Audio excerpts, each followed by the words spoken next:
नमस्कार विद्यार्थी मित्रांनो, मी सुमित राणे आणि स्वागत आहे सुमित राणे या युट्यूब चॅनलवर. आजच्या व्हिडिओमध्ये आपण एमपीएससी ग्रुप बी प्रिलिम्स 2025 परीक्षेसाठी तुम्ही परीक्षा केंद्रावर जाण्यापूर्वी नक्की पाळायच्या हव्या अशा 12 महत्वाच्या सूचनांबद्दल जाणून घेणार आहोत. ही माहिती महाराष्ट्र लोकसेवा आयोगाच्या अधिकृत सूचनांवर आधारित आहे, तर व्हिडिओ शेवटपर्यंत नक्की पहा. उमेदवाराकरिता ठळक सूचना.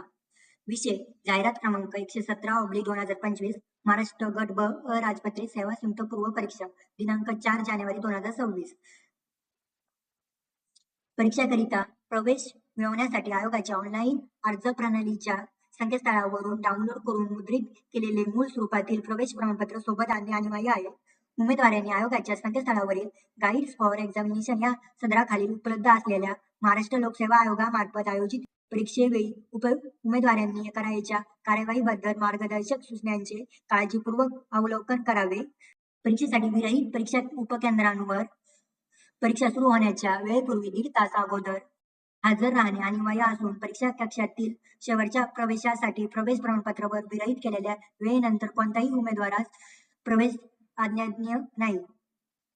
ओळखीच्या पुराव्यासाठी स्वतःचे आधार कार्ड, निवडणूक आयोगाचे ओळखपत्र, पासपोर्ट, पॅन कार्ड व स्मार्ट कार्ड प्रकारचे ड्रायव्हिंग लायसन यापैकी किमान कोणतेही एक मूळ ओळखपत्र तसेच उमेदवारांचे छायांकित व इतर मजकूर सुस्पष्ट दिसेल अशी मूळ ओळखपत्राची छायांकित प्रत प्रत्येक परीक्षेवेळी स्वतंत्र सादर करणे अनिवार्य आहे.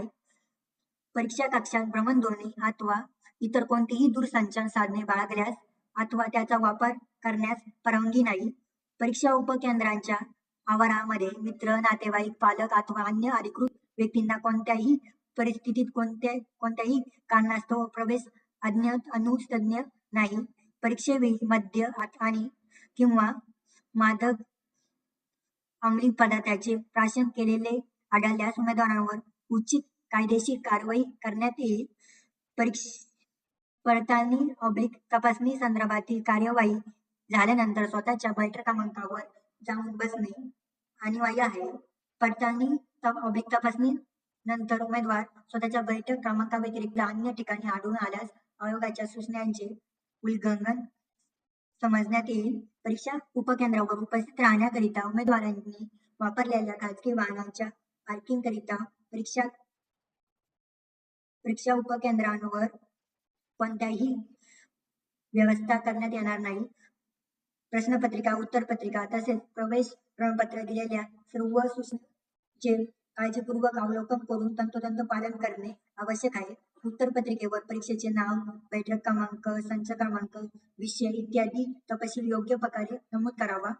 कोणत्याही प्रकारे गैरप्रकार करण्याचा प्रयत्न केला असल्याचे आढळून आल्यास अथवा आयोगाकडून मिळवून देण्यात येणाऱ्या कोणत्याही सूचनांचे उल्लंघन केल्यास परीक्षेची उमेदवारी रद्द करण्यासह संबंधितांवर आयोगाच्या सूचनेनुसार ठराविक कालावधी अथवा कायमस्वरूपी प्रतिरोधक तसेच प्रचलित नियम/कायद्यातील तरतुदीनुसार कारवाई करण्यात येईल. परीक्षेसाठी सर्व उमेदवारांना हार्दिक शुभेच्छा. अशाच नवनवीन व्हिडिओ पाहण्यासाठी सुमित राणे या युट्यूब चॅनलला सबस्क्राईब करा.